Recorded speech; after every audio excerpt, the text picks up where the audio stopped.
I get into our first game is going to be a silver versus bronze, actually, on Heavy Rain. So, spawning down here in the bottom of Heavy Rain. In red, playing Protoss for Lucky13. Not going to pronounce this correctly. It's fafilulo. That is a ridiculous name, sir. Honestly, that's just silly. And his opponent in blue, also Protoss, playing for Team BearSloths. It's Riceycakes. Evil, evil sloth. It's good stuff. It's good stuff. I love this team name.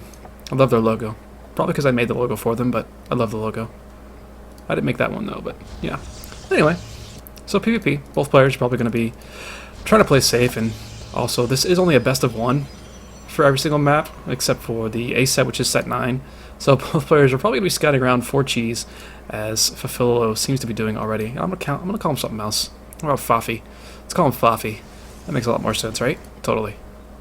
Totally makes sense. So we're gonna call him Fafi. He's scouting out. He's afraid. He doesn't know what's happening here. I know Ricey was a substitute sometime in the week, so there's a chance that Fafi wasn't really planning on playing a PvP.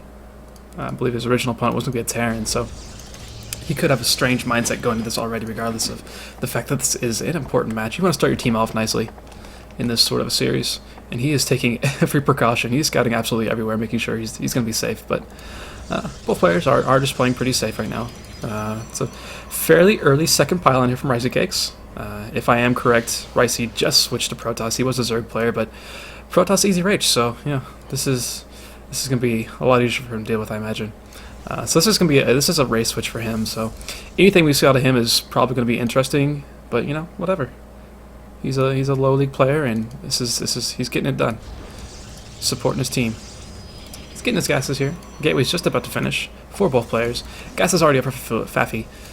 He's obviously a little bit more solid with Protoss. Knows a little bit more what he's doing. Probe being a little. Actually, the probe is caught here. Could just mineral walk away. He does eventually mineral walk away. The probe almost got caught and killed, which would have been pretty funny. But he does eventually scoot on out of there. And a second gas coming from Riceycakes, but Fafi immediately seeing that, he knows exactly what's happening. And he's getting a second gas of his own. No army units coming out from this first gateway. Not really surprised. Relatively safe opener.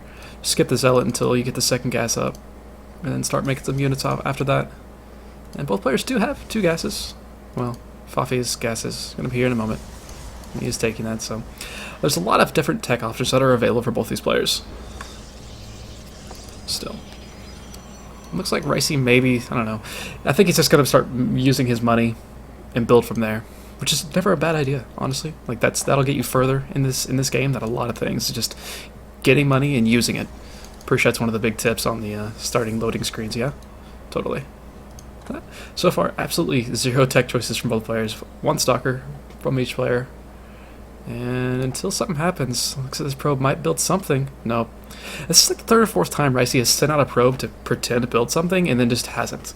He even has enough money right now to build another Nexus, so hopefully something will happen eventually. And actually Fafi is going to be able for a Stargate, a really quick Stargate here. Just always a nice play in PvP. Even if you get an Oracle in there, you only get like 3 or 4 kills, and you get the Oracle out, that's a lot of damage, and you get to keep the Oracle for the entire game, and be extremely annoying with it, so it'll be nice to see. But Ricey is actually going for a really quick Nexus, and I don't think Fafi hasn't really moved over to see this, but he does have a probe available in order to scoot over there and see what's going on. So he's going to be nice and safe, and again, Fafi is playing as safe as possible, even scouting out with his Militia Corps, making sure there's no extra gateways randomly. And it looks like I doubt Fafi is going to be expanding for a while. He's up to 3 gateways now. This Stargate's just about to finish. There's a really good chance he's going to be able to just poke in with an Oracle and then do a lot of damage up front with gateway units. Probe trying to get in and get more seen, but all he saw was a Nexus, which is absolutely fine. That's all he really needed to see. And actually it's going to be a Stargate from Riceycakes as well, but his Stargate is quite far behind. No units from Fafi are coming out, but yeah, there you go. Finally, we get a Phoenix actually. And a lot of Phoenix, or just a good amount of Phoenixes with the 3 gateways finished for Fafi.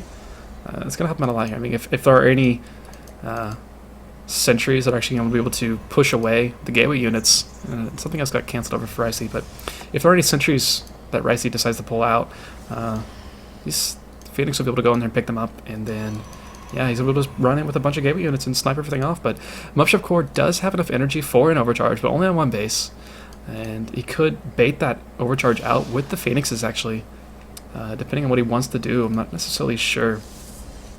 Where was that Warpin? The Warpin was back home. He didn't actually wait for this pylon to be finished, so he's got the one Phoenix right now, and it's actually going to be a Void Ray for Riceycakes. So this would be an interesting little situation here where eventually Fafi's going to have a good amount of Phoenix out, and it's just going to be Void Rays, which, you know, not a bad thing to have, but there's just more units right now for Fafi. There's only the one gateway right now for Riceycakes, and I think that is more going to be the downfall for him here.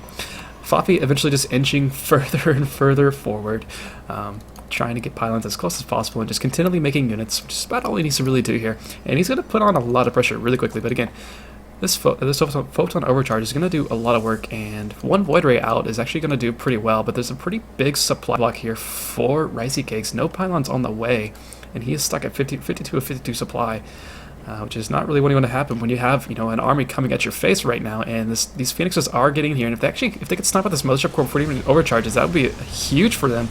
No overcharge going down yet. Mothership Core is just about dead. Actually, is completely dead. No overcharge at all. And now this is looking pretty scary here for our blue Protoss player. Voider goes down, and now there are just no units. Only the single gateway, and again, this supply block was just absolutely killer. One Stalker left, gets picked up by the Phoenixes. His other Stalker friend trying to micro out of there and do what he can, but his natural is getting completely ransacked here. So Riceycakes making the classic mistake of actually expanding in PvP, trying to add on extra gateways. Just, yeah, this is a little bit issue. And he's going to call the GG there. So Fafi's going to take a quick 1-0 victory for Lucky 13.